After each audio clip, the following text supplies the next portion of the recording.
debate between the AR-15, the M-16 basically, and the AK-47 will go on forever, and no matter which side I pick, somebody's going to immediately say I'm wrong. But one thing we can agree on is that the M-16 is a precision weapon. It's more prone to jamming, although it's much better than it used to be. And it is a precision weapon with a smaller round that is designed to engage at longer range with more accuracy, because our guys are trained to kill the enemy before they come into range, before they become inside effective AK-47 range. We want to drop them. And one of the most amazing things about watching ground combat today is if you watch just the regular soldiers now in the field, every single one, it's a minor thing. Most people don't pick it up. It's enormously important. You look at guys in Gulf War, and if you look at them in the early days of the Iraq invasion, and they're carrying M16s, newer models, less prone to jam, with iron sights. They've got that traditional handle that gives, and the raised front sight that gives the M16 such a definitive look.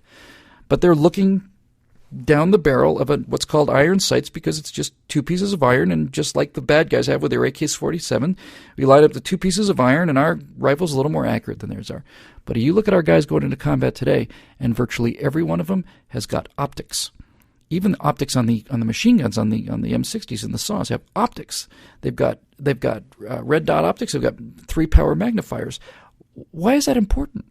It's important because with optics, our soldiers can engage and kill enemy soldiers before they have any essentially real chance to hurt our guys with the AK-47s. Our guys have to kill them by a factor of 10 to 1. Our guys are worth more than their guys are. You may not find that morally pleasing, but I don't care. I'm not obligated to defend Iraqi soldiers or Russian soldiers. These are my people, and that's how we fight. Our guys are better, and we have fewer of them. And so we got to give them the best weapons so they can kill their guys before they get into killing range. It's the whole idea of the optics on the AR-15. It's the whole idea of the weapon systems on the F-15s. We're going to be outnumbered in the sky by 5 to 1. We've got to do better than them. We've got to do better than them by a wide margin, not just for economic reasons and not just for military reasons, for moral reasons. We want our citizens to come home. It's that simple. So I'll go with Boyd. And you know what? I think I'll make this the first question on the next one, because I'm going to finish these up next week. I think I've got an open week. I don't think I have to be out of here anytime. We're going to take the same question next week, and we're going to get it, and I'm going to answer separately. I don't think I'll answer quite as long or as passionately, but we'll take a look at maybe the least known important figure in history. Is also another American by the name of Norman Borlaug, who died just very recently, who wasn't a warrior at all. He was an agronomist. He was a scientist. He invented a way to feed the world. Billions of people are alive today because of Norman Borlaug. Nobody knows who he is. All right, it's time for me to go.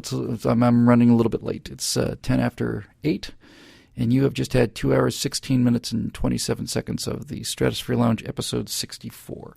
We'll take the rest of these questions hopefully next week, get those done. We'll do a three-parter, I guess. Deep questions, part 3. No new questions. I got to get through this list. Then we'll do video games. As always, it's always such a pleasure to come and talk to you guys. So much fun to do. I love it so much, and obviously looking forward to being able to do this even more full-time. Start to make the transition once I get these DVDs out the door. Do a little more original content than we're doing lately. But thanks for the great questions. I could do these all day, and I suspect we'll be doing more of it in the future. And as always, thanks for your support, your financial support. It lets me sit here in this luxurious life of mine, my glamorous life. And for those of you currently in the military or veterans, I don't have to worry about getting mortared on the way out here tonight. I don't have to go to Cheesecake Factory. And I'm not going to have to worry about getting shot when I cross the street like most people do in most places in the world. So for all of you out there who make that possible, you have my undying thanks as always. That's episode 64 of the Stratosphere Lounge. Thanks for joining us, and be careful out there. And we'll see you next week. Okay, bye-bye now.